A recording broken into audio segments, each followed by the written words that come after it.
आज सुविचार को आपन को स्वागत। आशा करुछु आपण सुस्थ थिबे।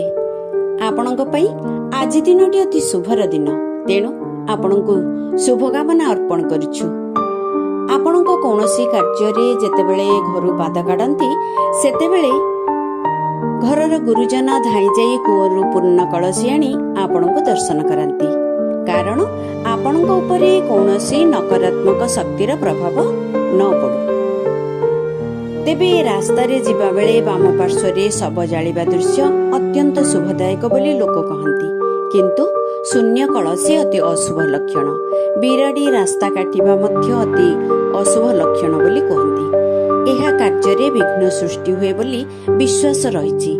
सेथिपई आपण सकारात्मक मनोभाव नै शुभ मंगल रे घरु पाद काढिबा उचित। तेबे आशा करुछु आजिर सुविचारटी आपनको निश्चित भल लागिथिबो। एथिपई छोट मतामतटी रखंतु ना। पुणी आसंता को एक नुआ सुविचार सह मो डॉक्टर बेबीराणी नंद रहुछि। आज दिनटी आपणक पई शुभमय होउ एही शुभेच्छा ओंकार टीवी रो।